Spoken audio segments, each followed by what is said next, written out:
Welcome to Insights in Sound, where we talk to the people behind the scenes, behind the technology, and behind the music. People you may not know, but you should. My guest is Mr. Morris Hayes. He's best known for his work with Prince's New Power Generation, but he's also played with George Clinton, Mary J. Blige, Stevie Wonder, Whitney Houston, Elton John, and a host of other illustrious names. How you doing, Morris? Good, man. Good to be here, Daniel. Thank you, bro. Thank you for being here. Yes, sir. Let's start out with some just basic background. Where'd you grow up? Well, I'm from a small town called Jefferson, man. I grew up in Jefferson and then later moved to Chicago and then a host of other cities before I landed in Minneapolis. Uh-huh. And I'm assuming by both your playing style and your performance style that a lot of your musical background was church influenced, gospel influenced. Oh yeah, absolutely. That was the roots of my musical experience. Growing up in the church and that was a very big part of it. So that's where I got my musical beginnings. But I also had a very wide palette of music growing up because I lived out in the woods and the AM station sucked, and so it played all the R&B stuff. It was great music, but just the sound of it was just mono, and the FM stations, man, was stereo, and it just like I gravitated to like the sound of stereo. I just loved that sound, and so that of course that had a rock and roll influence and a lot of other things like other types of music that I ended up having that I ended up digging because I love listening to sound. And it was sad, man. One of my heroes, Bruce Swedin, an audio engineer, just passed away, and he was at the forefront of a lot of music that I loved. A lot of acts that I loved back in the day when I was listening to rock and roll and a lot of different other types of music genres. Mm-hmm. Yeah, it's true. Bruce definitely had a stamp on stuff for a stretch of a lot of decades and a really wide range of stuff too. Oh, absolutely, bro. It was a deep discography that this man had a part of being in musical history, and a lot of cats, man. Back in the day, Daniel, it was such that we had albums that had credits, and I was a credit reader, man. I used to love when I did something that was cool, man. I like the artwork, and I like to see who worked on it. You know what I mean? And so a lot of names I got familiar with back in the day, I ended up meeting later in life, at the different conventions and NAMM shows and all these types of things, man. And I got a chance to tell all my heroes like that that I appreciated their work. And Bruce was one of them. I got to talk at length with Bruce about, engineering and stuff like that. And that's what really was a big thing for me, because when I would hear these songs, I want to know, like, who did it? Like, why does it sound like that?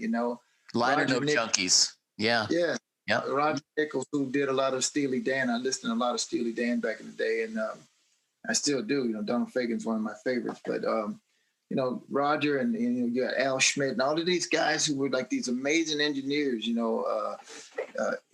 Kramer and all these cats, man, that were like severe guys, man. I just like, that was the thing for me. And that really was one of the early things, my gospel influence, my rock and roll influence. All of those things just kind of like made the whole musical stew for me. I know exactly how you feel. I mean, when I first moved to LA, I was lucky enough to get a job at Cherokee Studios, which was where they cut the first couple of Steely Dan albums. And, the same thing, man, I got to look over the shoulders of some of these really great engineers and producers. And I think that's, again, it's not just the feeling of really being around a lot of these people whose names you saw when you were growing up, but also just the idea that I get to actually watch these people and learn from them. That's just that's exciting, man. Absolutely, bro. Mm-hmm. So you, in fact, that was actually one of the things I was wondering about. I know from doing a little bit of research on you that you were also a studio cat, and so I mean that's always an interesting thing to me, how some musicians kind of gravitate towards the creative stuff and others also gravitate toward the left brain stuff. Yeah. And I think a lot of keyboard players especially gravitate towards a lot of that technical stuff. Well, I'm definitely a tech junkie, man. I always, you know, how, like, again, back in the day, bro, it wasn't like everybody had a laptop with like a studio in it. Right. You know, like you had to, if you wanted to, like, it meant something to say, man, we're going to the studio. You're like, what? You're going to the studio? It's like, man, it was a thing. It was like a real, you got to save some money. You got to get your shit together. I mean, you got to really work it out if you're going to go to the studio, because, you know, you're working with limited time because you got a limited budget. And so you got to make it mean something when you go. So it's not like I can just flip a computer on or laptop open and then just, I got every interface and plug in that you can have, and you know, all this kind of. So it behooves you to kind of like get that part of your head together as to how the studio situation works, how to be time efficient, how to understand, like, you don't come in and waste a lot of time because you don't have a lot of time. And so that's when it was cool for me. And I felt like, man, I really like this. You know, I want to understand it better and know what these guys are doing and know just what all those knobs and buttons do. Yeah. And just know what these are. Look, when I first would go, it was like very intimidating, you know, until I got the concept of the board is basically one strip. Yep. And then it repeats. And once you understand what the strip does, then you understand the whole concept of the recording process, and you understand, like, you know, compression and other types of all of these types of things that you need to know in order to work in the studio. And so I just thought that was very interesting, you know. So I try to do I can actually make pretty good. I'm not like, I got friends like Dave Isaac who are like, you know, Grammy Award winning, and Richard Furch and all these guys are Grammy Award winning engineers and mastering guys. But I do like to have a good bit of knowledge of what they're doing and how to chime in on something. And, you know, I can say, do this or do that, or, you know, whatever, you know. Yeah. And it's, I mean, I'm sure it was the same thing for you. The first time you walk into the studio, you just kind of mesmerized by all the twinkly lights and everything. And you go, man, I just really, I want to know every bit of this. And just, you start sitting there and just soaking it up, man. I tell you, one of my heroes for that, man, when I really got hit hard with it, you know, I had gone to the studio a few times with my bar band, and, you know, we were trying to cut demos. There was this really dope guy in Memphis named Nico Liras. Nico had a Cotton Row Studios in Memphis, man, back in the 80s when I was down in Memphis with this band I was with. His studio was phenomenal. He was a fantastic engineer and producer. You know, that was a real whetting of the appetite for me in terms of like getting in a studio and then in the Texas. But man, when it really hit crazy, where I just was like, wow, understood both sides of it, the creative and the left brain side, is when I got to Brown Mark. I was working for Brown Mark, who was, you know, Prince of Bases in the Revolution, and Mark had a full blown Paisley Park at his house, man. I'd never seen a studio like that in somebody's house before. I mean, he had a Sony 24 channel, Sony console and a 24 channel, like a Atari 24 track, 2-inch machine. Is this like 80s? In the 80s, man. And it was bananas. I mean, he had Westlake speakers softened in the walls. Like, it was like Paisley only on a small scale in his house. Yeah, people didn't have that back in those days, man. I mean, bro, it was bananas. Right? That became my dream. I said, this I have to have one day. Mm-hmm. This studio scenario, I have to have this one day. And that was like hundreds of thousands of dollars at that time, you know, man. It was like, back then, you paid a grip to have a Sony desk like what he had, Atari tape machines. Those are tens of thousands of dollars. And all of the 2-track machines he had, all of the drums, and Mark had just every keyboard you can imagine. It was like the Guitar Center, like like in his house. Right, you couldn't just walk in and buy yourself an ADAT or something like that back then. Yeah, I mean, it was bananas, but I that was for me, that was the goal and that was the dream. I just said I have to have this one day where I have a studio in my own house like this, man. And I was fortunate enough to get that. Not quite that severe, because by the time I would get it, you know, consoles had gone down, and, you know, the Mackie console come around, the analog consoles, DA 38s and 88s and ADAT machines that came to 8-tracks that come around. So And it was it was digital and a lot less, financial burden. And so, by the time I got to that point when my house was being built, Prince built a house for me in Minneapolis there in Chanhassen. And the studio was a part of the design of the house. So everything, I had a guy from 3M come in and with a binaural head and make sure that the acoustics in the room were like spot on. It was Prince got really mad. The engineer actually called me after Prince came to my studio. He came over we were going to work on some stuff, and we were going to use Stokely from Mint Condition and Larry Graham and this guy Chance Howard and all these guys were going to come to Paisley. We were going to work on some stuff. And Prince decided, he said, I'm going to come over to your house and work in your room to get the beat going and doing this. And he got in there and he heard the room and he was like, bro. And he called his engineer and said, hey, man, divert everybody from Paisley to come over to Morris's. We're just going to cut over here. And party at Morris's. It was crazy because I had a guitar. Prince don't like, kind of like boxes that emulate other things. He likes amps. He likes real stuff. He don't like virtual or these boxes or any of this stuff. But I had Rocktron guitar interface, and he just wanted to do a scratch guitar part. And he said, can you give me a dirty tone? Ding, ding, ding, ding, dirty tone. Yeah, that's good. Laid the part, first take. Can you get me a clean tone?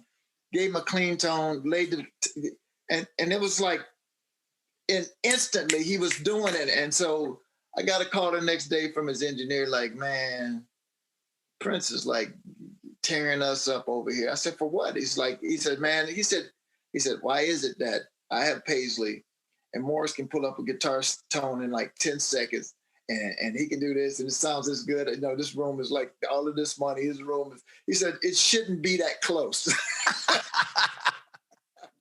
In essence, it shouldn't be that close.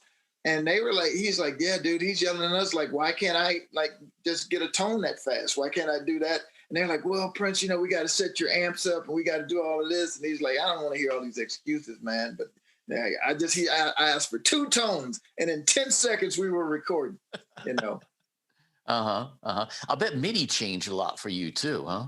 Oh man, that again is just one of those. It's, to me, and music is like inventing a wheel. I mean, it's like that kind of a thing when you have instruments that can communicate with each other. You have all of these things that can talk to each other. That changed the game, man. It really, I used to like Keith Emerson and a lot of the cats, back in the day that had like these, Tony Kaye from Yes, and like a lot of the guys that used to have these mammoth sets of keyboards that they had to reach over and play them all like that. Yeah, exactly. Octopus, man, is like you got these guys doing that, man. And I thought, man, this is crazy. But what MIDI allowed me to do was have all of that, but centralize my playing by zoning and putting everything in such a way that I could layer and zone on a couple of few keyboards, even though I had a massive rack of everything, like all of these sounds. I had a refrigerator-sized rack of stuff that I had to just MIDI map and use. I used a program at the time called OMS, which was an opcode. Oh, I remember that. Yep. And man, that was my life's blood. It was OMS. I had Paul McCartney's people get at me. They're like, dude, how did you manage all those samples and all of that stuff? And I'm like, OMS. And I was sent code, sent these crazy scripts of all of my programming, crazy scripts of how everything was mapped. And my keyboard techs were like the best cats in the game. This guy named Stuart White was like a freaking genius, man. He owns a crazy lighting company that does lights for Justin Timberlake and Beyonce and everybody now. But he's was just a genius, man. And we just had our stuff so immaculately routed to do just about anything, man. Without that program, I don't know how we could have done what we did with Prince, man, because Prince was such that he didn't like sequencers and track music and stuff like that because he liked to go on the fly and do whatever he felt like doing. So we couldn't lock into anything that was already pre-set.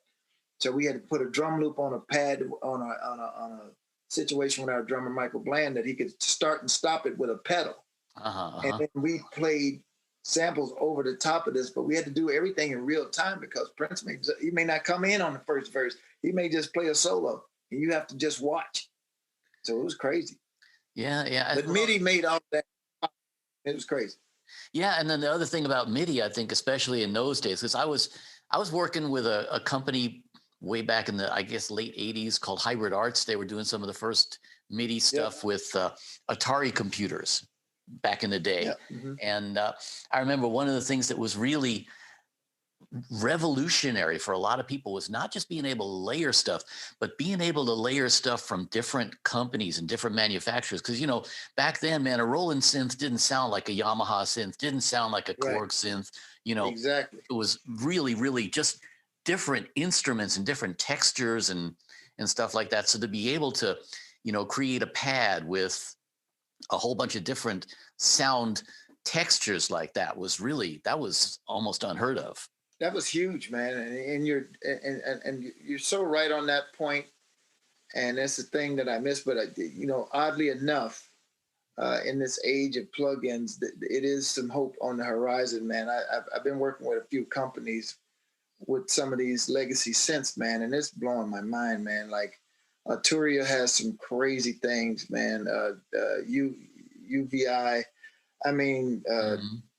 Native Instruments. It's like some really killer, like vintage synths being redone. Like Prince used to have these Fairlight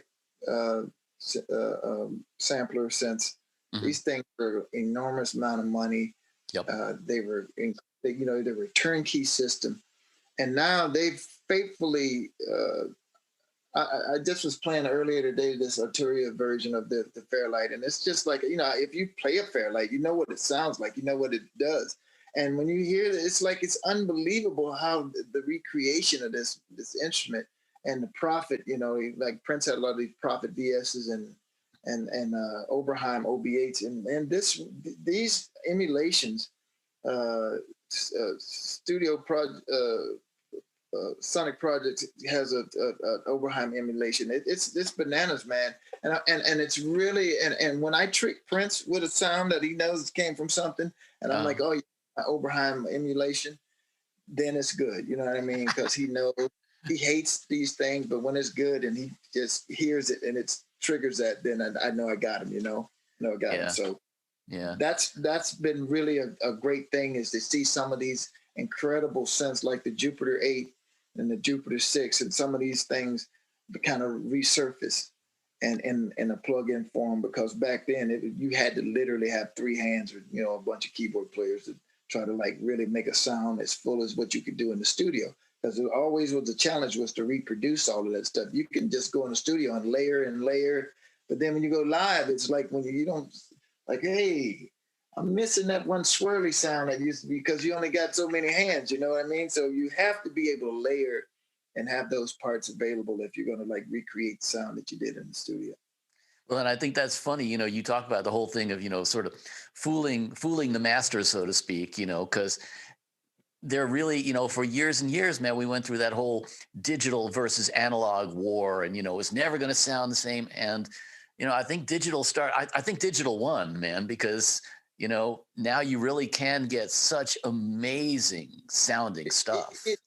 You know me, man. I'm an old school dude, man. I think I'm gonna be to the end. I'm a analog dude in the digital world, but I have to say the digital stuff now. And I knew it would be the case, man. When you talk about the power of computing, that's what's changing the game. Is because as more powerful as the computers get, the more resolution that you can get out of these instruments. You know, you're talking about they're super fast now, so they can you know, actually compute a lot of data. They can really do a lot of impressive things now that they've become so powerful. And that used to be an issue. You know, you just didn't have the bandwidth, you just didn't have the processing speed to really make these things be what they could be. And now, you know, with the advent of some of these computer processors, man, it's like getting like super close. And then you're talking about recording at like, you know, 192 and you know, at 24-bit and stuff like this, then you're really erasing that digital kind of a thing. You know, when you look at the resolution curve from 8-bit to 12-bit to 24-bit, you know, all of this stuff, it just starts erasing that line of where it's for somebody that's not an engineer to have a discernible. And the other thing is too, the people that's listening to it, man, that's a lot of this is for us, Daniel. I mean, a lot of it's for us. People that listen to it, that listen to these MP3. Thank God for lossless audio. Like, some now they have a lot of audio that's lossless. But, it used to be like, because you didn't have a lot of hard drive space, you compressed everything down to this crappy sounding MP3. And then, so people would be cool with that. They like, I want to get as much music on my iPod or whatever device I'm playing it on. Right. And so I want to thin out, make the sound as crappy as possible because I want to get more stuff. And so, I'm glad we found that, that hard drives now, you can get these massive, this right here is 2 terabytes on a USB, 2 terabytes of flash drive memory. That will store high resolution files now at just like thousands and thousands of them on something that size. It's just, I remember I used to buy hard drives, 500 megs. It's like the size of a shoebox, right? Yep. And it was in this bulletproof chassis. I have it in my storage room. Yep. First one I bought like that. It was $2,000. I remember those, man. They were like the size of a big shoebox, and you had. I remember one of the first hard disk recorders that I worked with was from this company, Hybrid Arts, and it ran on an Atari computer, and it was like about 8 rack spaces. Yeah, it's bananas. And I mean, and I've had every platform of storage device that you can imagine, because again, I'm a geek, and it was always the race for what is the platform and the format that I'm going to store data. So I had zip drives, magneto optical, SyQuest, floppy disk, everything you can name it from the time of its inception. I've had it all. I've had Macs dating back to the early Macs, which my watch right now was infinitely more powerful than some of the Macs that they made in the early days. And you got the boxes of cables in the garage too, right? Oh my God, man. I got cables all over the place. I had a house fire and I lost a lot of gear and a lot of vintage gear. And, I had an 808 that I had from Rick James that burned up in the fire, and a bunch of stuff, really crazy speakers. But I lost a lot of stuff, but I still have a lot of these cables and a lot of things that I had from like when I had literally a area in my studio under the stairs, and I had bins. And these bins contain every vintage cable, parallel cables, SCSI cables, anything you can name that would hook up to any type of device. And I still have it. They're just like legacy devices. Oh, I know, man. I know. And then, you used to have these, I'm sure you had these big, printed maps of like the MIDI world and stuff like that. Yep. Absolutely. Mm-hmm. It's crazy you say that. I just found that map of my studio in Minneapolis a few days ago. And it looked like something out of I went to DeVry, man, to like study computer programming, and it looked like a flow chart from like Pascal, like one of the basic programming, languages. Yep. It's just like this is this and red lines, and I had to map it out like on Photoshop so I could draw my lines, and this MIDI goes to this, the audio goes here, it goes into the board. It was crazy. Right there with you, man. At a schematic. Yep. So it was like Starship Enterprise, you'd be like just connecting stuff all over the place, man. Yeah, it's really true. Yeah. I mean, it's funny. You also, you were talking about the sound quality and everything. I remember that's one thing that would always bug me, man, was like, you'd be in the studio and you'd be mixing something, and in the back of your mind, you always realize, even back before like MP3, think to yourself, nobody else is going to have this listening experience that I'm having in this big room with these monster speakers. And, because it's always going to be at least a couple of generations reduced from there. And that's the beautiful thing about this is what I loved about the legendary NS10s, the Yamaha NS10. When I first got in the studio experience, of course, you would see pictures of the studio. I always saw these black and with the white cone speakers. Yep. And I'm like, oh man, I'd always see that. And when I got in the studio and actually listening to them, I'm like, this is crap. But here's the thing. They said, the point of this is this is the average listening experience most people will have. Yep. If you can make it sound good in here, they will sound good everywhere. Yep. And I came to love the NS10s because it gave me an actual representation of what the mixes would sound like outside of this, because nobody has $200,000 worth of Westlake speakers in the house. Yep. And I'm endorsed by a company called PMC. They're the best speakers in the galaxy as far as I'm concerned. And it's like, you know, a pair of those speakers like 17 grand. But it's like, nobody's going to, the average person is not an audiophile. They won't have that, you know. And the best listening experiences for most people now is in their cars. You know, it's like cars now come with like, you know, a JBL sound package or Mark Levinson. And like there's all of these crazy sound packages in cars now. And when I notice I look at new cars, they've partnered with Bose or they've partnered with some of these other companies for their in-car listening situations, because people are commuting to work, at least before COVID, you know, there were these commutes, and that was the best place in order for you to really be immersed in sound. And so now you got in some of these cars, like in a Volvo, they got 5.1 in a Volvo, like in like surround sound in a car. So that's crazy. I remember we always used to, you know, do a rough mix and onto a cassette and go sit out in the car and listen, you know. Sure. But, you know, let's shift gears a little bit, because, you know, I know you've told the story about, you know, joining Prince's band a whole bunch of times and stuff like that. People can find that information everywhere. And I know that's, you know, that's part of your musical evolution. I want to kind of fast forward to actually working with him, because there's a lot of stuff that kind of fascinates me about, you know, when you're working in the studio, especially, you know, you come from this engineering background too, you know, you become part of the creative process, right? I mean, depending on who it is, how deep you get into it, what your position is in the studio hierarchy and everything, the creative process itself, you know, being a very delicate thing in a certain respect. You started working with a guy who was really, I mean, very self-contained in that sense, you know. I mean, somebody who really understood what he was doing, had his vision, had his creative vision. How do you find your place in that whole equation? You know, how for you were you kind of gauging that give and take, where you would say, okay, I know when I can offer my input, when I shouldn't offer my input? That's kind of tricky with somebody like that, isn't it? Very much so. And I think the biggest thing in a scenario like with Prince, I found out early on, you know, I was very fortunate to, and I'm very grateful to Brown Mark and Levi Caesar, because, you know, those were the guys that really put me on the studio situation. And I think Levi more so in regards to Prince, because but when I was working with Mark had a studio at his own house. It wasn't like he was really working with Prince. He was kind of working in conjunction, doing some things with Paisley, and had a room over there at one point. But Levi was actually producing Prince stuff at the time that I came around, and would allow me to, you know, hang out. You know, I was working at the studio as basically a gopher, like driving a van and production assistant, whatever I could do to, you know, some work.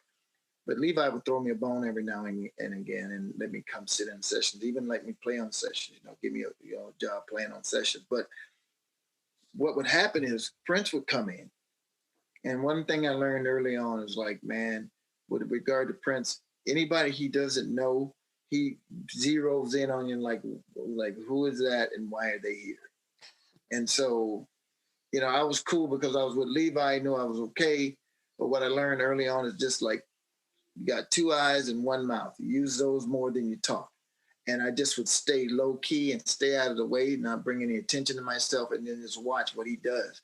And Prince was very, very good in the studio, man. He'd have, you know, engineers come and set it up, and then he'd tell them Oprah's on, head on out, you know.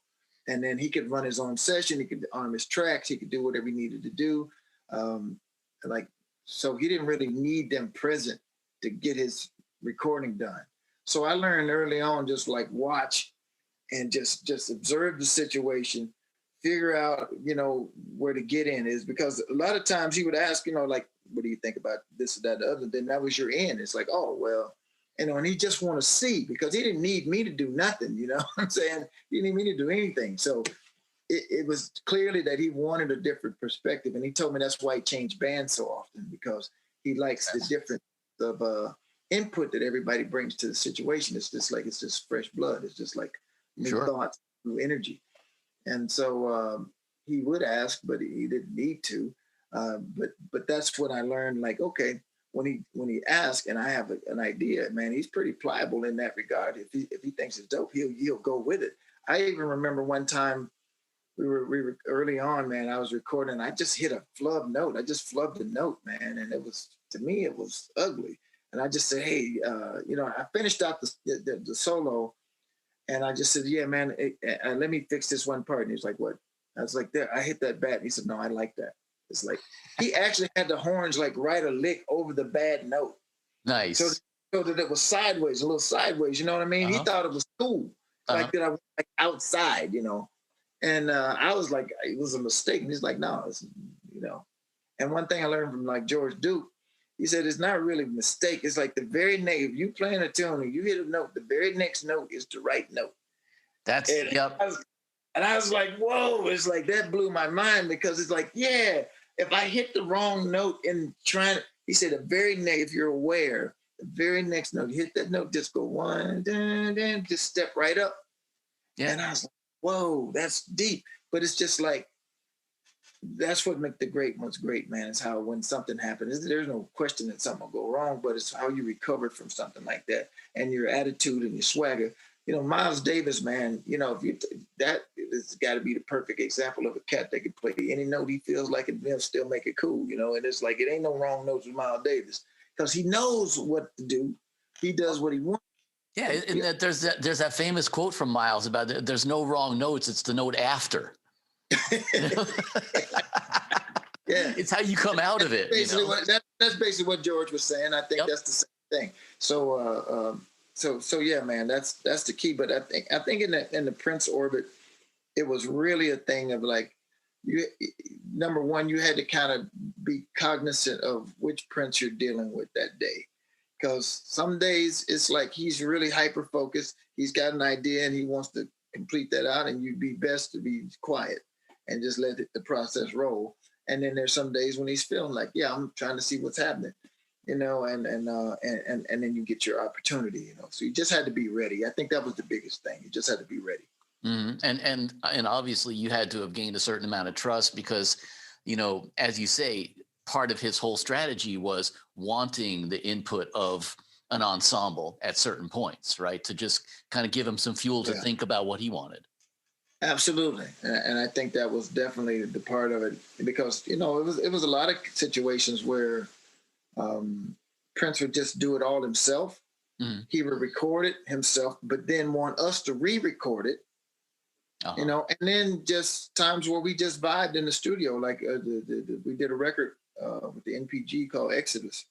Mm-hmm. That record basically was formed, and it's a legendary record to me. It's for, a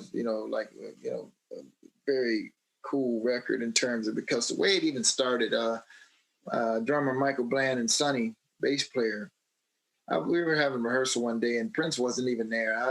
We were on the sound stage and I had came in, and Michael and Sonny were so good. They were so tight that they would try to, they'd be grooving and trying to trick each other into missing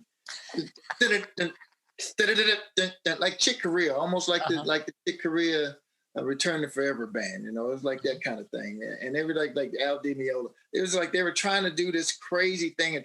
And Prince walked in and he said, "What's happening?"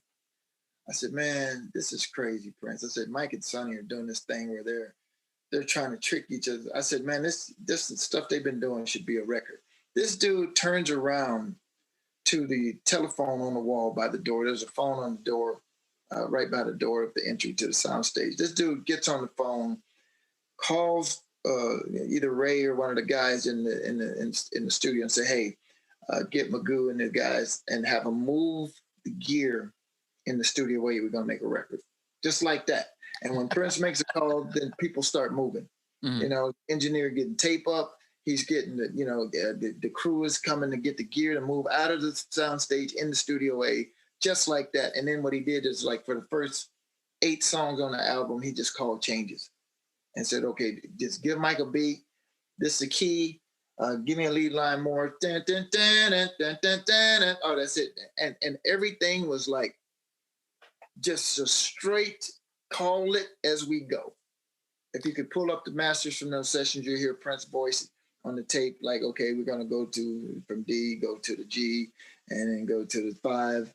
And then we just going on in the flow, just like that. And then he'll call out solos. You hit the solo, and then we go back for post-production and do like, the rest of the vocals and stuff like this. So it was just like things like that were like incredible, like on the spot kind of things. So that was the 3 main ways that music would get done. He'd either do it all by himself, and we'd recut it, or we would just, make it up as we went. Well, that's, it's interesting that you mentioned that, because you're just touching on the idea that there were, sort of a lot of different facets to him. You said that, which Prince was it that day kind of thing. Yeah. Sure. If you look at like so much of his stuff, especially when you guys were live, so much of it was really, really, tight as a gnat's ass, as they would say, and really tightly choreographed. And obviously you're a musical director, but you're also, by necessity, you're kind of the lieutenant, because he's coming in and he's calling the shots, And so, there's that interesting dichotomy there between wanting to be really, really tightly rehearsed. Everything is like down to the nanosecond. You're going to turn here. You're going to play this here. And then at the same time, this spontaneity of, just wing it. That's a hell of a balancing act sometimes, isn't it? It is an incredible balancing act. And really, man, that was the thing. I called us basically the human jukebox. It's like we had to have all of these songs. I used to have a device called a lexicon MRC. Oh yeah, well. Mm-hmm. That device was my life-saving device, because what that unit was able to do, that was my jukebox, meaning that I had an OMS, and you could store about 128 different songs. Uh-huh. There was times when I maxed that out. when I couldn't put any more songs, and I had to tell Prince, I don't have any more room. I got to delete something, But he wanted all these songs at the ready that we could pull up any one. And what I would use the MRC, I could use it as a punch pad, like in order to like say what I could look at the computer and say, Sexy MF is number 78. I hit 78, and all of the computers, all of the synths, all of the samples load for that song. Right.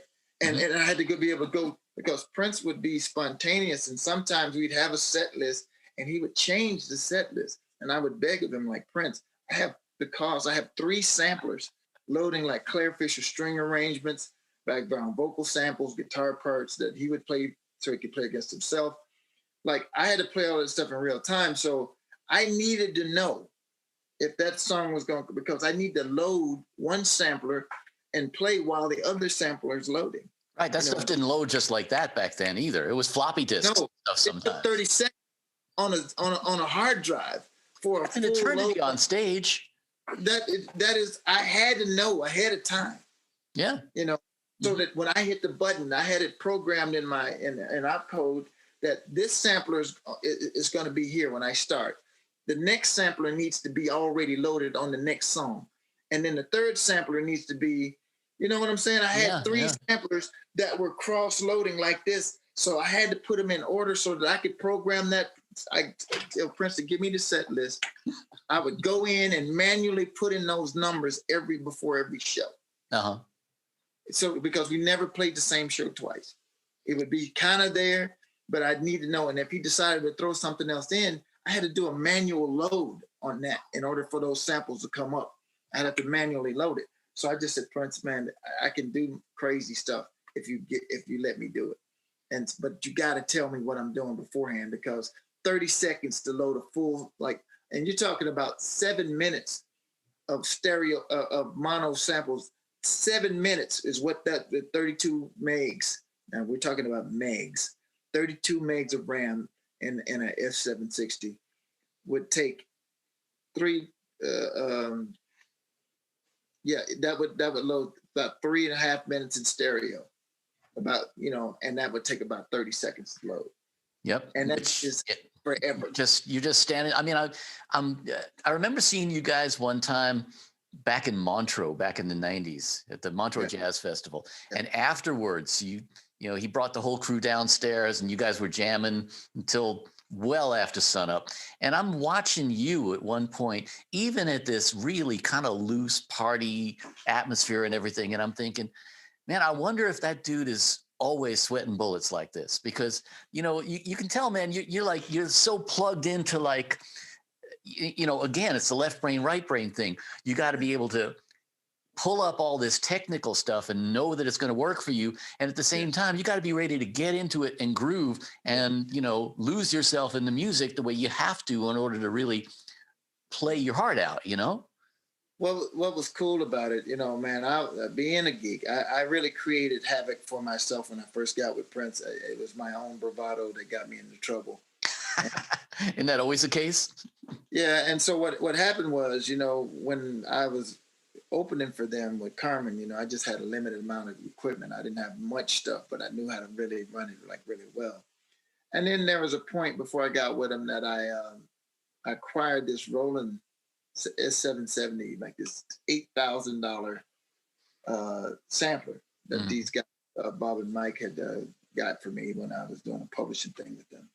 I got a dream sampler. This thing was a boatload of money. And it was also a nightmare to program, as I remember. Not for me, man. I got into it. I thought it was dope because what made it cool to me is I could hook it up to a television. Right, I could get a video output, and I could put everything on a TV screen. And so I had this really dope Sony high resolution screen, and it was like colors, and it was the most dopest thing in the world. And I got into it. I immersed myself in this sampler till I really knew it inside and out. And it was like the greatest thing ever. And then when I got the gig for Prince had these Emax samplers that sampled at 39 point something. It was not even 44, 48. It was 37 or 30. It's just some weird number, just the sampling rate. So what I had to do, and Stu, again, my genius keyboard tech for Tommy and me, what we had to do was he figured out what the mathematical calculation was for the numbers we had to adjust in order to get those samples in the right key. Oh, that's geeky. Adjust every sample that got heard out of that into the new samplers. And because I remember telling Prince, Prince, your samplers suck and mine is amazing and they can do and I said, I shouldn't have better keyboards than you. You're Prince. He said, well, fix it. And so I'm I said, because mine can do this. And he said, oh, so, and then he automatically doubled. He said, oh, and if it can do that, then it can do this and that. And I was like, well, theoretically it could. He's like, no, based on what you're saying, it can. So you just have to figure that out. Make it so. I was like, oh, what did I just do? I just screwed myself, bro. He's like, oh, so if we can do all of this, we'll go get this and put in there, and we're going to put this in there. And I was like, oh, my God. Okay. He really got the technical side of it because Bobby Z told me something. He came and saw what I was doing. He was like, dude, this is crazy. He said, the thing about it is this, what you're doing now is where Prince was when we were there. This is what he wanted it to do then. Whoa. And I was like, that's funny because what it's doing now isn't enough for what he wants it to be. He's already 10 years in the future for the next piece of gear. No surprise there. I found out from Bobby, I was like, wow, because he said, this is what he wanted to do then. And I'm like, man, bro, I'm sweating to keep up with the stuff I got now. He's already on to the next generation of whatever's going to come after this. And I think we finally hit at the point where we are now. You're talking about, I use a sampler now. A couple of samplers that I like that Motu makes one called Mach 5 and the other one in Native Instruments is Contact. And it's you're only limited by the RAM that you have in your computer. You're only limited by the processing power of your computer. So, man, I can load up entire sets and not scratch these things. Yeah. Not even scratch them for what they can do. And I used to have all of these samplers and hard drives and arrays and all this kind of crap just going, man, and praying to God every night. I went through every religious thing I could go through and hope that it worked, because it was one of those things where it had to work. It had to work. And yeah. And I think that's part of it, man. The whole idea that you guys were so tight on all this stuff, and it really didn't leave you a whole lot of room for things to go down or things to break. But the good thing was, though, Daniel, is what Prince always made sure of, is that sans the computer, we had to be able to groove on our own. If the computer goes down, it cannot. That's only there to enhance the show, only there to give that sound. Most people shows you go to, man, it's all Pro Tools, a lot of Pro Tools. Like even some singers even got their whole vocals, their lead vocals are in the computer, this kind of stuff, so they can do their acrobatics. Prince never did that kind of stuff. Prince always was about real musicians, real music. And he didn't never want to be like where the computer was the end all be all, it's got to do it. He was all about, if that thing goes down, you better know this music so we can still groove and we can still get it done. He ain't gonna miss a beat. You better be on your case so that you're not using that as a crutch. It's only an enhancement. And if it goes down, you got to stay. I had one of the computers. The crew dropped one of my Open Labs keyboards, which is basically a virtual instrument keyboard. It had a virtual instrument, and they dropped it. This is before solid state hard drives. And I saw him drop it. I said, hey, bro, that's a computer. You can't just toss it on the ground like that. Oh, sorry, dude. Like local crew or whatever. They didn't know what it was.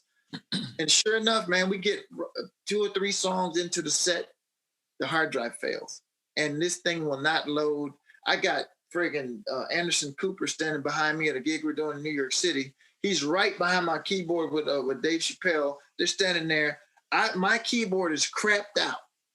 It is not loading. I'm playing and I'm trying to get this thing to reload, and I'm rebooting it, and it's not doing squat. The hard drive's dead. Now I have a spare that's like, I try to keep it update, have the set in that, and I knew I would have to jump around. But at least with this one, I didn't have to preload. It's just like an instantaneous thing, and it's cool. But I had to swap it out mid-song. So what did Prince do? Prince notices something happening, and he looks at me like, what's happening? I'm like, keyboard's like dead.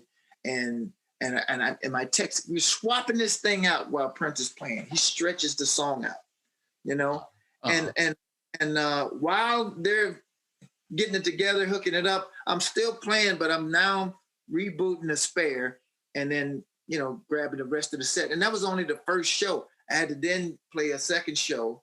And it was bananas, man, because that had to happen in real time. He knew to extend the groove before the next song. So he just took a solo and just did some more stuff, never missed a beat. And after the show was over, man, I had Anderson Cooper come up and he said, dude, what happened? I've never seen anything like that. That was the craziest thing ever. You're like amazing. He said, like, you didn't stop playing and they changed the keyboard out in the middle of your song.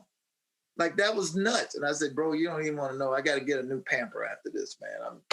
It's just like that's a pro thing that he knew to do that because the tech just failed at the time. And then life got better. Once I got solid state hard drives, man, that was always the biggest thing that could crap out and kill you. Oh, yeah. The hard drives, because it's a mechanical mechanism. And if it gets dropped or damaged, then the needle, all of that stuff then gets wacky. Well, and, but to your credit, I think a lot of that does come down to, there were certain musicians. Prince was definitely one of them. Zappa was another one. People who just had a reputation of, I am going to surround myself with people who, as you say, they're top-notch musicians. They are artists in their own right. And every single one of them, I mean, these are tools. You don't need those tools in order to be good. Those tools enhance what you're doing. But, give me just a straight ahead keyboard with no computer, no synthesis, no sequencing, nothing, and you can still do the show. Oh, yeah. You had to put your hands down. You better have a patch ready to go to that was whatever your other thing was going to do, that you had something to go to. That's why I always, even though I had a minimal system, I had 3 keyboards that I could put my hands on at any given time, just so I could, in the event that one would fail. And it's not a matter of if, it's when. Yeah. Well, and there's one thing that you mentioned earlier that I thought is interesting also. I think coming up in the eras when we didn't have this many tools, you had to make a lot more primitive stuff really work. I mean, I remember my first synth was a Sequential Circuits Pro 1, and it's the same thing, man. It's like, oh shit, this thing only does one note at a time. How am I going to do a pad? Well, I figured out really quickly, I can detune the oscillators and get a fifth out of it. It's like, there's a book that I read years ago called The Power of Limits. Mm-hmm. And it talks about exactly that, man. It's like, the more options you have, in certain ways, the more helpless we become because we're so dependent on that. No question. And that goes back to my comment about when I first started with Prince and I was playing with Carmen Electra, and I had these 2 keyboards. I had a S50, a Roland S50. Oh, I had one of those. And a D50. That was 2 units that I had. And I remember Prince coming to a rehearsal, like he came over to check out rehearsals, man. And he was just like, after we were done, he's like, Morris, man, how do you get that much sound out of 2 keyboards? He's like, these chords and these sounds you're using, man. And the reason why I had it so down is because that's the only 2 keyboards I had, and I knew them inside and out. Yeah, you figured out how to split the keyboard out on the S50 and stuff like that. Yep. I knew how to get every iota of what these keyboards could do out of them, man. And so when I noticed the more crap that I get, the less I just turn it on and then just I use a stock sound, because that's, you don't want to dig through something. But when you only have a certain amount of things, you really get into that box to figure out, how can I get more nuance out of this instrument, And that was the thing that I did when I had only a few units like that. I knew I had to build the sounds up. I had to add different tones and different things that would spread the sound out. Yep. And really understand the architecture of the unit, so I could, really figure out how to immerse the sound. And to me, that was the perfect combination, because the D50 was lush. It was a very lush keyboard at the time. The DX7 had been out, and I thought the DX was cool, but it was rather thin. It was just like it wasn't like a Jupiter 6. It wasn't like a Jupiter 8. It was chimey. It was great for that FM kind of chimey stuff. The FM thing for like that new Rhodes sound that they kind of had, the tines, the Rhodes they had, and some of the other stuff. That was great. But I just, for me, the advent of the Roland D50 was that combination of I think they call theirs linear, a more linear type of synthesis than the FM synthesis, and it was just. And Eric Persing, man, is like one of my favorite of all time programmers. Eric did a lot of the D50 sounds. I remember all those samples that those sample songs that you plug in. All them wave files that they put in them. That was like, and a lot of people, Michael Jackson, a lot of cats goes, Michael always had the Bo Tomlin and all of these dope programmers, Michael Boddicker, like all of these cats that are like these really severe programmers. Bo was just crazy. Like of these that could get these sounds and these textures. My guys from Toto, David and those guys were like these amazing programmers. And that's when when you were going in the studio, you had programmers that come in that just all they did was just program the synths, And for me, that was one of the big things that I appreciate from guys like that who actually went and programmed these things and put some of these crazy sounds in. They were groundbreakers, man. And I remember, first time I met Eric Persing, I said to him, man, I always hated myself because I would pull up the demo songs on the D550 or something like that. And you press that and you think to yourself, there is no way in hell I could ever program this little box to get all those sounds out of it at the same time. How the hell did you do that? But that's what makes it great, though. Is Eric did know how to do that, and I'm one of his. You know, man, he has immortalized me in some of his software. He's when it comes to like cats, he's to me he's the pinnacle of no question. It is, you know, Spectrasonics has the dopest plugs.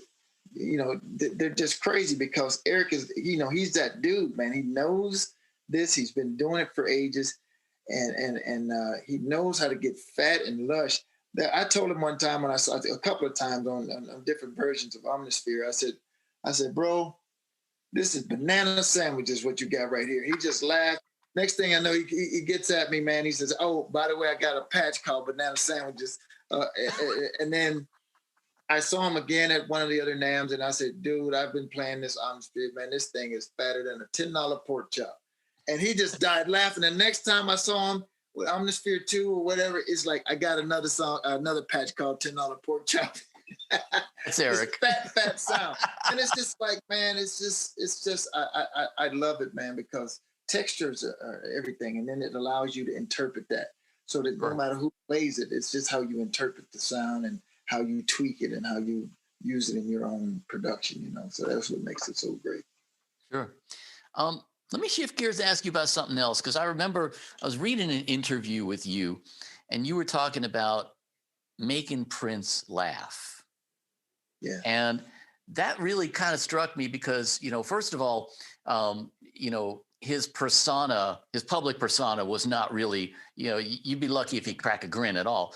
But, you know, to me, and I've had this conversation with a few people, including our mutual friend CJ Vanston, who works with a lot of the Spinal Tap guys. And, you know, we've talked about the idea of the tie-in between comedy and music. You know, and I mean, a lot of great comedians also have a lot of musical talent. You know, sure. And I think, you know, to me, I mean, it's really interesting because, you know, I mean, obviously, if people are smiling and laughing, you know the music's good, because if nobody's laughing, there's got to be something going wrong. But you know, I think that's really, it's an interesting thing how you can bring together the idea of humor and music and comedy and music, and I think that's, you know, isn't that kind of part of a survival mechanism too? It really is, man. And I'm going to tell you something. That's one of the things I miss the most about Prince is that. The laugh, because that was really a very big part of our relationship. I think it's one of the reasons why I stayed around as long as I did, man. Is when we even first kind of started hanging out, man. It started like before I was in the band. There was an instance where when I was opening for Carmen, and you know, Prince had actually.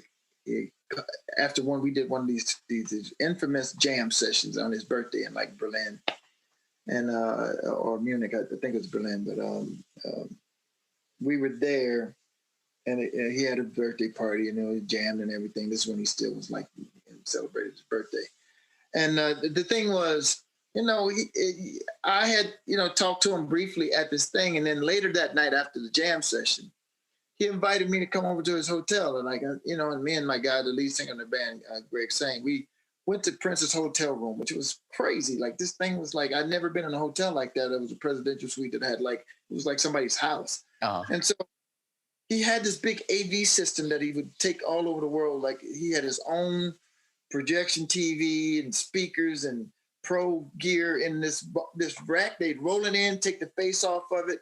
He's got his own AV, his own stereo, everything. It's like he didn't have to rely on the hotel's crap. He'd just like put his own stuff in. He'd watch his movies. He'd do whatever. So he had just done this movie 3 Chains ago from this thing that we did. And he wanted me to see it. And I'm like, cool. So it was in his bedroom, man. And you know, Prince, he had the whole MPG, they were there. And I mean, it's like 2, 3 in the morning, bro. Like we had already been out all night. And now we went over there. It's like, dude, it's like, this is crazy. So we're watching this movie, man. And I'm like, I've always wanted to be a comedian. I'm just too afraid, but I always look for situations. And so he's walking around and he's playing this movie. And he's just kind of fluttering around doing whatever he's doing. Me and my guy, Greg, are sitting on the foot of the bed because he said this is the most center position so you can hear it nice. the spread and everything. And so we're sitting there, and then he goes and gets in the bed, like in the top of the bed where the pillows are. And we're just, me and my guy just kind of sitting there. And I just turn around and I see Prince like sitting and I tell my guy sitting there, I say, hey man, we in the bed with Prince, man. And everybody just dies laughing, man, including Prince. I mean, I say, but hey man, think about it though. A lot of people would love to be in this position. I'm just saying. You know, that's tabloid material right there, man. And he's dying, man. He is dying laughing. The NPG, they're all dying, man. It's just funny. And then on the way out, now the son, man, we in his bedroom. It didn't have, he's got drapes and beads and crap all over the place. We didn't know what time it was. So when we go out into the main room, the sun's out. It's like the sun's come up, it's daybreak. And he has this piano that they had to like put a crane and pull it up and put it through a window. They couldn't even bring it in the inside. And he was only there for a few days, but they had to go through all this rigmarole to put this grand piano in this room because he wanted one in every room. So I see it on the way out. I go over to it. Everybody's kind of filing out of Prince's bedroom. Everybody's talking, all right, man, see you tomorrow, blah, blah, blah, and all of this. I go over to this piano, man, and I open it up, and I go through this big soliloquy, like run this church whole thing, man. And then I just go, and then I get up and walk away. And because everybody's just stopped what they're doing. And bro, when I did that, he is dying, like laughing out loud in a way I've never heard, like, like this, he's going in. And I think after that, bro, it was the thing, like, you know what, this guy's all right. Because Prince loved to laugh. He loved comedy. A lot of the guys he liked to hang out with, Bernie Mac, Dave Chappelle, like all of these guys that, like a lot of them would end up at Paisley. I remember walking in and Bernie was there. And of course, Dave Chappelle would hung out with us a lot. And a lot of these guys, because Prince loved comedy, even with some of the ones who made fun of him. He was the butt of many comedians a lot of times, Jamie Foxx and a lot of folks that would really go in on him. But he had a good sense of humor, and really, Eddie Murphy was a good friend of his, and Eddie would hang out with us a lot. It's just that he really loved comedians. He loved it because when you think about it, man, comedy is like riffing, like it's like playing. Because the greatest comics, man, I sit with Cedric the Entertainer one night, man, and Cedric would just observe everything going on, man, just looking for this material. And when he would get it, it's like he had the timing. His timing was just like incredible. Richard Pryor, same way. Same thing. Incredible timing. Like, and not only that, like one of my favorite, Robin Williams, man. Just one of those cats that was just, timing was just like Al Di Meola playing guitar. It was just like they knew when to hit a joke, when to get it, the punchline, everything. And I think Prince appreciated the riffing and the fact that they had this impeccable timing. For the greatest comedians, always had the best timing. And spontaneity too. That's the thing. Being able to really, and as you say, it's very similar to music in a way of being able to really play off whatever is going on right at that moment and be able to riff off of it. Yeah, that's riffing. I mean, they were basically doing to music what we consider to be riffing and improvising because they were able to, like, especially when it came like hecklers, and man, you had to be like thinking on the spot to really get something that like that you could get and just kill somebody with one of the greatest punchlines. And there were so many great comedians, man. That's what made them so great. And I think that's why I enjoy comedy, because we liken that to like how we riff like in real time. When you just improvise and you playing, you just, wherever the music goes, you go with it. And that's how comedians kind of did it. And I think that's why he loved to laugh and love for everything when we were funny like that, man. It was such a big deal. And I always wanted to be funny. I always liked it, man. I was always like the, class clown and court jester kind of thing. And I'm shocked. Yeah. but it's all cerebral stuff, man. That's the thing. And I think that's really the tie-in, that you're talking about. It's the whole idea that, your brain is working, whether your brain is working to play off somebody else's musical riff or to play off, the joke of the moment, whatever it is. I think that's a beautiful thing to be able to be that spontaneous like that. Yeah. Yeah.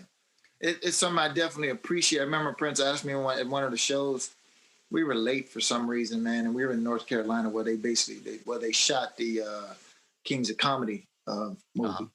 At that arena we were playing in, and Prince was like, I don't even know why we were late. It's like he was sitting there, Graham is there, all of us are there, and I'm like, why? Like, man, I hate it when we would start late and people start saying, "Start the show, start the show." Like, God, it's just like I would get like, ugh. But Prince, like, I don't care. I'm gonna make it dramatic. I'll be late. I remember once we were, and I'll go back to this other story, but we were at Wembley, and Prince said deliberately, we're going to start late. We're going to go late. And they had a thing where every 10 minutes, they charge you $10,000 as you go over the time. Ooh. Like, if you keep going over, he said, we'll pay it. I don't care. We'll pay it. And just go an hour longer. Just pay $100,000 in fines just for going over time. We're going to... Because it was a energy, it was a thing. Like, I'm gonna whip them up, and when we come out, they're gonna be ready, and we're gonna slaughter them, and we're gonna keep on slaughtering them. And I don't care what, they'll turn the lights off on us if they have to. And then it'll be in the papers tomorrow. Prince played over, he got fined $200,000. He got all of this stuff, but it was a crazy show. It was the best show we ever seen. He was totally happy with paying extra if he wanted to start late. But going back to that, he said, Morris, I'll give you $3,000 if you go out and do comedy for like until we get ready to start. I said, man, I'm not doing that. I'm like, hell no, man. But I wish, knowing what I know now, Daniel, I would have totally did it. You would have torn it apart, man. Absolutely. I would have totally did it, because all I would have had to do, man, is just go out and tell Prince jokes the whole time. Yep. I'd have just went out first and just say, hey, everybody, I know y'all mad, we late and everything, but Prince makeup truck hasn't made it yet. And, just do something like this. His makeup truck got stuck in traffic, and he can't come out in his boots. They still sawing the tree down to get his boots in. And I just would have if I'd have just thought about it, but in that moment, because, man, even comedians, we had this dude that from Oakland that Prince had to open up, comedian open. He was like, bro, this is 10,000 people in here. I do comedy clubs, it's a much different animal to stand in front of 10,000 people who are there to see a music concert, and you're doing comedy. Yep. They'd be like, get off the stage. Yeah. Get off the stage. It's like, it becomes like, bro, if you're not good, you're going to get ate alive. You're going to be eaten alive. And it's like Prince, when he went out, he told me how it was when he was opening for the Rolling Stones. He just said, man, we had every brand of food, every, thing, rocks, bottles, sandwiches, fruit, vegetables thrown at us that we could get. And, he always told me how appreciative he was to Mick Jagger and Rick James even for having him come out on the road with him, because he said, that opened him up to even though it was tough, it opened him up to a bigger audience, and he always grateful about that, man. So, it's something. That's beautiful, man. Man, I could keep talking to you for hours, man, but I want to be respectful of your time here. This is good, brother. Wonderful, man. I run my mouth good. That's one thing I can do really good. I can run my mouth. Well, just real quick, man, I just want to get into a little bit of what you're doing now, because I know, obviously must have been a kind of a, mammoth reset for you to all of a sudden have to kind of figure out what else you want to do going forward. And I know you've been doing a lot of stuff now that's pretty amazing. So, tell me a little bit about what you're working on these days. Well, man, with COVID being what it is, man, it's been a devastating thing to people in our business, man, with the craft that we do, because our job is basically, if you play in a band, it's like gathering as many people as you can gather and doing a concert. Well, obviously, since COVID, since January, one of the last things I did was the Grammys with Sheila E. And I was prepared was getting ready to go do some dates with Sheila, some dates with the New Power Generation. And all of that got killed when COVID kicked in, all of the, restrictions for gatherings, large gatherings. So, man, it's been a difficult road in that regard, and we're watching a lot of venues, shut down and shutter. And a lot of people that's in our ecosystem have lost their jobs and a lot of stuff. But on the creative side, man, I've been working on music with the New Power Generation. It's been coming along slowly, but I think the stuff that we have, I'm liking a lot, and we're working with the guys to get some music for the new power generation to get out soon. I have I've been working with a lot of amazing groups, man. One is Global Dignity, and I have a entity that I formed called the Global Groove for Peace. And it used to be World Symphony for Peace, but what it basically does, man, I wanted to do a scenario where it was like, it was like Anthony Bourdain, but instead of food, with music. I go all over the world and I just work with artists and work with people and just use music as a way to connect people. And the Global Groove for Peace, that's what that's about. It's like connecting people through music and just going and I lived in Shanghai for like 6 months, close to 6 months. And I'd never been to China, and then to go live there, it was like crazy, man. And just really not knowing what that experience would be like, and found it to be very cool. I found China to be cool in terms of, like once you get there, the government does what it does, but the people, I'm all about the people, man, and about how we act with music. So I found the people to be cool. It's just like being in a big New York City. And it was very cool, man. And it just opened up the whole scenario of working together with different artists, that even where there was communicational barriers, we were able to communicate on a musical level. Universal language. Yeah. It is, man. There's only, two things really universal: mathematics and music, man. It's like, it don't matter where you go, it just works. You put a CD in, it'll play anywhere in the world. You can't even do that with a video. It's just true. Like, and music and math, man, they're very intertwined too. I mean, music absolutely. is very mathematical. You know it? They're very mathematical. Yep. And that's one of those amazing things, man. And so I'm my nephew is a great player. He has a contemporary gospel group, man. I really like them, and I'm trying to use some of the expert things that I've learned from one of the greatest masters in the game, being Prince, and share that knowledge and share that information with groups that's coming up and working with new people and things like that, man.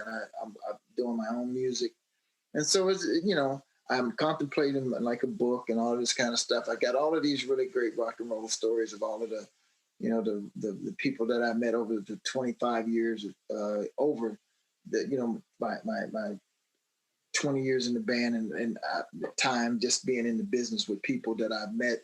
And I have all these great stories about, just the different, Ray Charles and Stevie and all of these different people that were my heroes, Shaka Khan.